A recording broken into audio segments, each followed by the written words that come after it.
Olá, hoje a aula será de revisão dos conteúdos desde o início do ano para o simulado.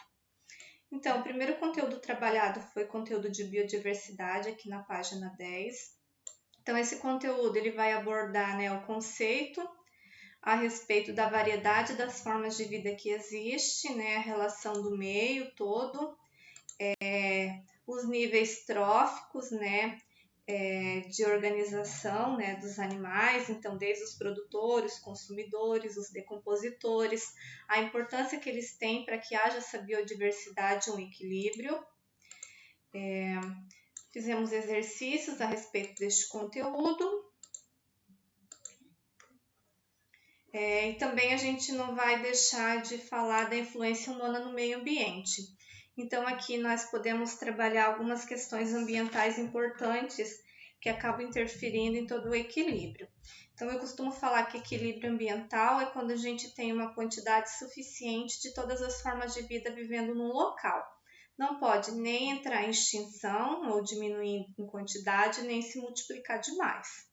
E essa relação da quantidade de formas de vida, ela está intimamente ligada à questão da interferência humana. Então, se a gente voltar a questão para o Brasil, a gente tem, as questões climáticas favorecem muito essa variedade de formas de vida que tem aqui no Brasil. Cerca de 15% de todas as formas de vida está concentrada aqui no Brasil, de todo o planeta.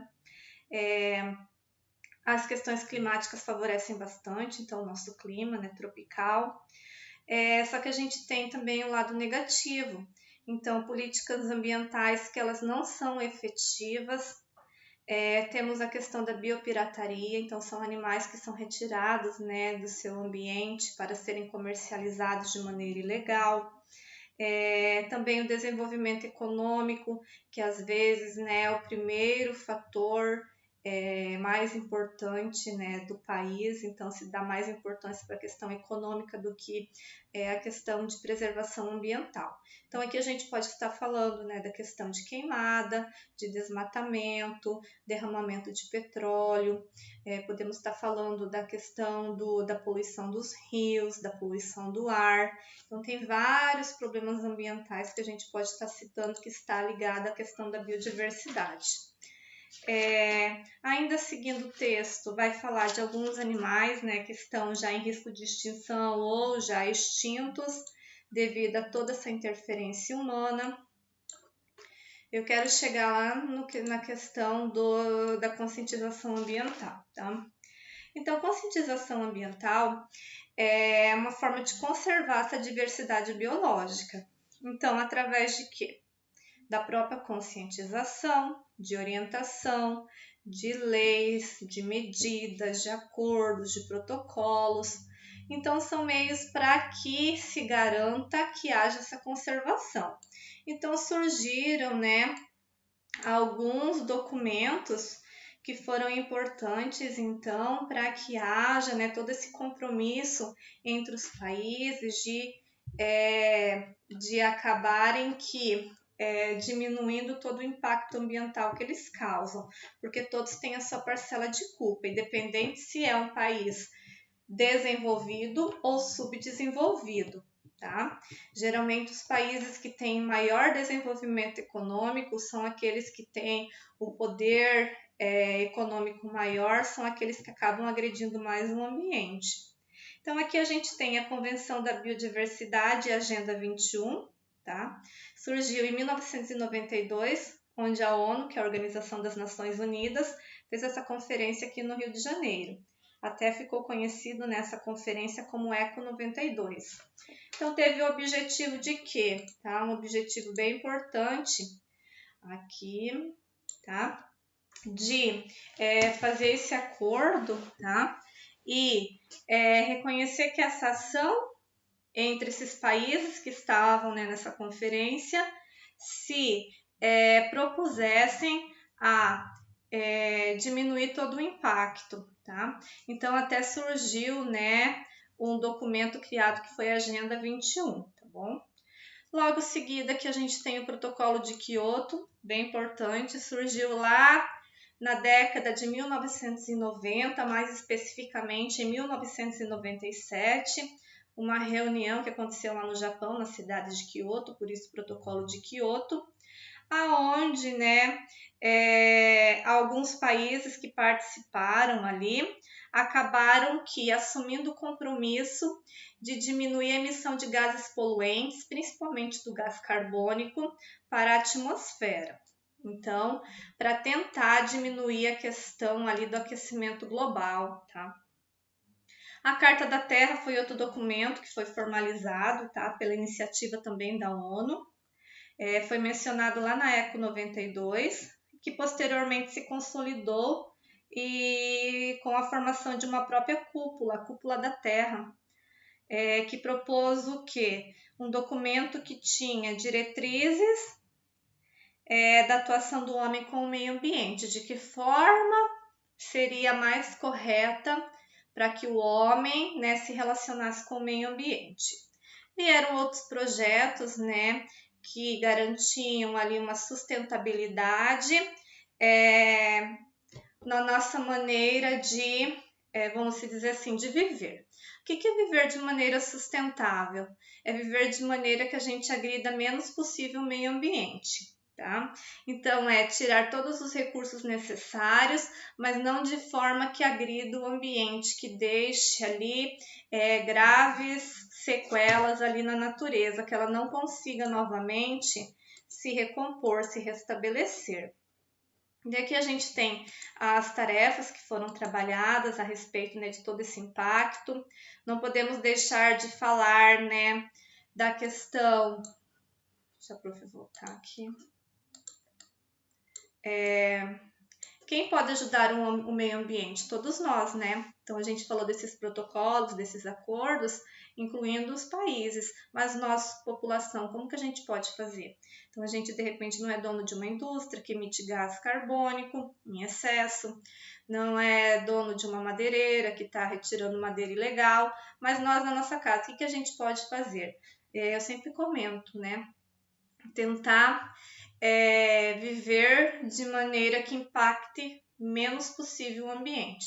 Então, eu posso reciclar, eu posso separar o meu material do orgânico do reciclável, eu posso economizar energia elétrica, eu posso economizar a água, eu posso separar o material que eu não uso, destinar para outras pessoas que vão utilizar, como roupas. Então, assim, optar por os produtos que tenham refis, então que não vai utilizar ali a embalagem, porque eu costumo falar, tudo que a gente tira da natureza tá vindo lá como matéria-prima. Então, a gente usa, a gente come, é o que a gente veste, tudo provém de uma matéria-prima que é retirada da natureza. E o que é tirado da natureza causa um impacto lá. Então, quanto mais eu economizar, reaproveitar, reutilizar, destinar corretamente, menor vai ser o impacto ali no meio ambiente. Tá bom?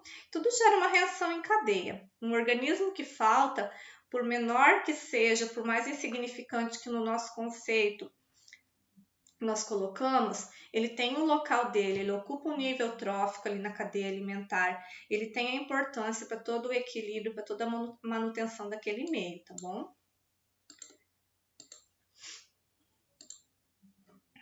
Aqui, então, a célula. Este é o segundo conteúdo que nós trabalhamos, então, a professora vai revisar com vocês, então, tá? A célula é a unidade funcional da vida. Então, a menor estrutura de um organismo é a célula.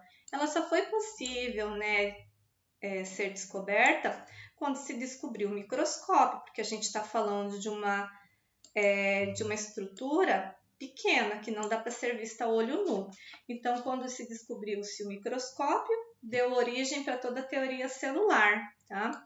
E a teoria celular, ela defende que todos os seres vivos são constituídos por células, que nas células são realizados todos os processos necessários para a sobrevivência do organismo, então o metabolismo, a reprodução.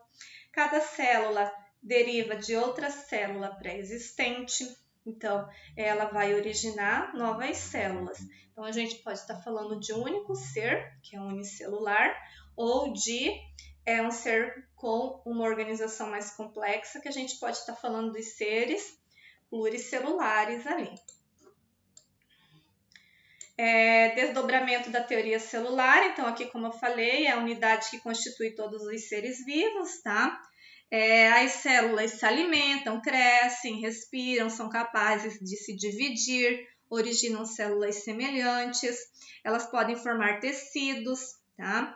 Podem formar ali órgãos e todo um sistema. Lembram desse exercício que eu falo que é a hierarquia da vida? Célula, menor unidade, um conjunto de células vai formar um tecido, o tecido vai formar um órgão, os órgãos em conjunto formam um sistema e os sistemas, todos trabalhando em comunicação, vão formar um organismo vivo, uma complexibilidade maior, né? Daí, se a gente pegar naquela hierarquia ecológica, daí voltando lá no conceito de biodiversidade, um organismo vivo, né? Ele por si só, um conjunto deles forma uma população, várias populações formam uma comunidade, né? As comunidades formam os ecossistemas irão formar toda a biosfera, né? Que vai ter ali a comunicação também com fatores que não têm vida, como a questão do sol, que é a luminosidade importante para cada forma de vida, o solo, a água, o ar, tá? Então são fatores importantes ali. Seguindo aqui o conteúdo, a gente tem a organização celular. Eu vou manter aqui uns desenhos nas imagens, então, tá? Primeiro, diferença primordial. Existem dois tipos de célula, procarionte e eucarionte, tá? Primeiro que a gente tem é uma célula que tem um núcleo bem marcado, que eu vou chamar de eucarionte. Então, ela vai ter núcleo, ela vai ter a membrana e ela vai ter o citoplasma. A membrana é a estrutura que delimita a célula, núcleo é o compartimento que guarda e protege o material genético, que é o DNA do ser vivo, e citoplasma é o gel que vai banhar toda a célula. Quem que tem esse tipo de célula? Os seres, tá? Que a gente classifica como eucariontes ou eucarióticos, tá? Que são os animais e as plantas. Aqui nós temos a célula procarionte ou procariótica.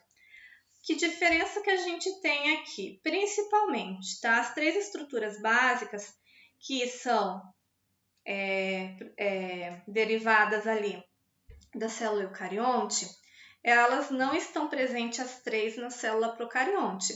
Então, vai ter a membrana, vai ter ali, tá, gente, o DNA, mas a gente percebe que não tem o núcleo marcando, envolvendo esse DNA.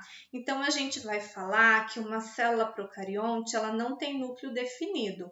Ela vai ter membrana, ela vai ter o DNA, ela vai ter o citoplasma também, além de outras estruturas, tá? Mas essas três que eu comentei para fazer um comparativo com a eucarionte, ela não tem dessas três um núcleo. Quem que tem como característica, então? As bactérias. Bactérias sendo bactérias, arqueobactéria, tudo quanto é bactéria pertencente ao reino Monera é procarionte, somente, tá? Somente as bactérias.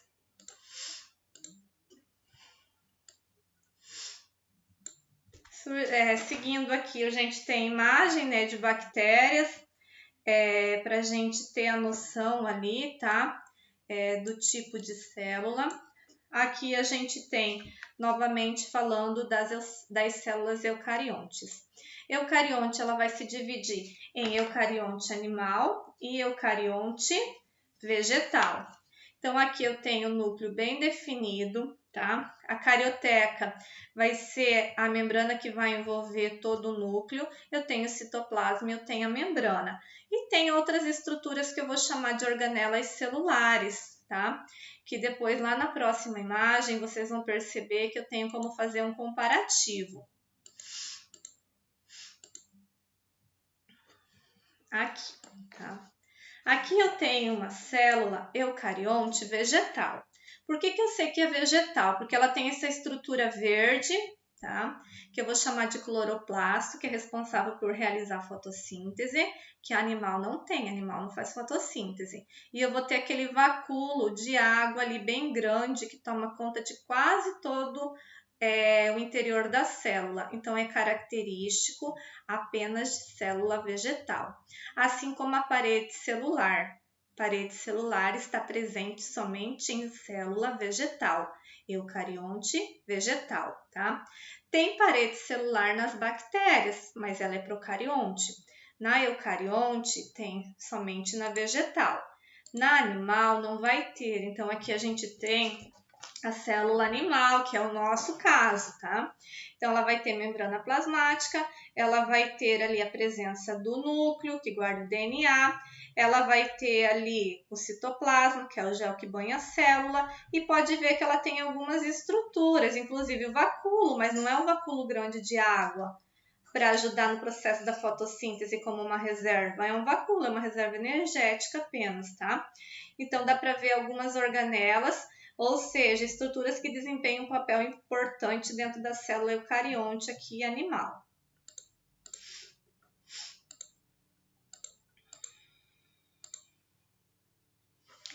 E agora, antes de iniciarmos o conceito de vírus, então olha só, nós temos seres unicelulares, que são formados de uma única célula, pluricelulares, que são formados por um conjunto, tá? Lá do nosso glossário.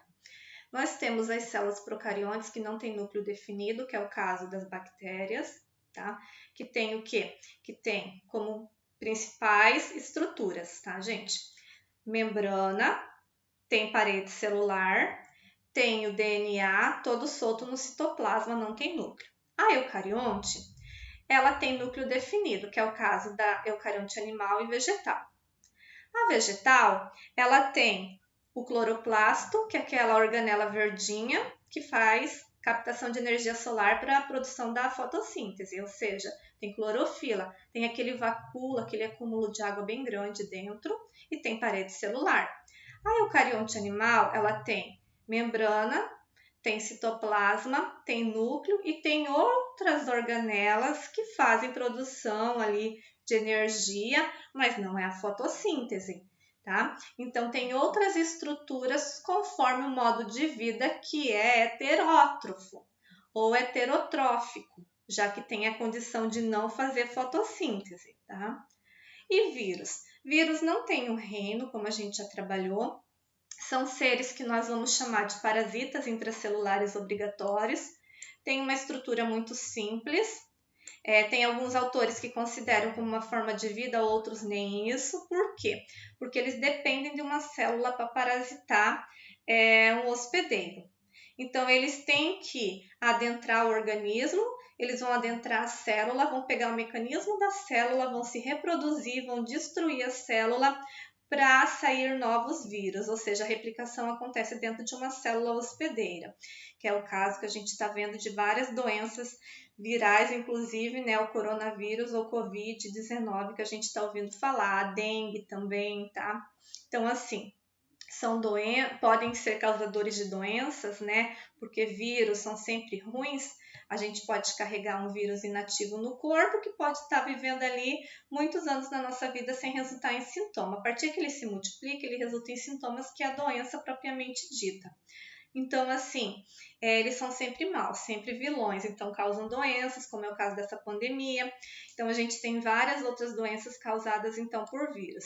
Aqui está mostrando todo o processo de fixação, da multiplicação, da lise, que é a liberação de novos vírus dentro, tá, de um organismo. Então, eles são, gente, sempre parasitas.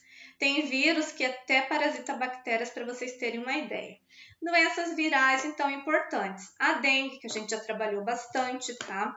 Toda doença que leva um nome diferente, o vírus é de uma espécie diferente também, entrando dentro daquela classificação lá de seres, tá, gente?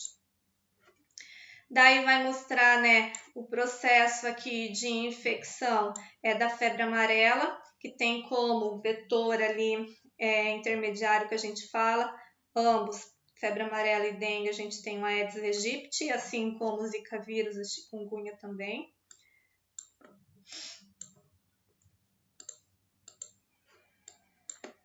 A gente tem, no caso, a gripe suína ou gripe A ou H1N1, né, que é uma gripe que causa sintomas mais severos, não é simplesmente um resfriado. Então, assim, acabam que resultando em sintomas, além, né, do mal-estar, acaba impossibilitando a pessoa de fazer a rotina diária. Então, é aquele caso que fica de cama mesmo, tá? Vacinas. No que consistem as vacinas, tá? É bem importante. As vacinas, ela consiste, tá? Numa pequena quantidade de vírus ou de bactérias, tá? Porque elas podem ser para bactérias também. Consiste numa pequena quantidade que é inoculada em corrente sanguínea, um vírus morto ou inativo. Quando o vírus entra na corrente sanguínea, incentiva a produção da defesa natural, que são a produção de anticorpos. Então, quando a gente entrar em contato com uma quantidade suficiente daquele vírus a ponto de nos deixar doente, a gente já tem um batalhão pré-existente. Então, vacina, eu vou falar que é sempre preventiva, não é para tratamento, é para prevenção. Então, existem várias campanhas de vacinação, cada uma é especificada para uma doença, tá? Para uma faixa etária. Tem algumas que tem que ter o reforço, que é a necessidade de tomar uma segunda dose, uma terceira dose, conforme a doença, então, tá? Espero que eu tenha esclarecido mais algumas dúvidas. Até a próxima aula.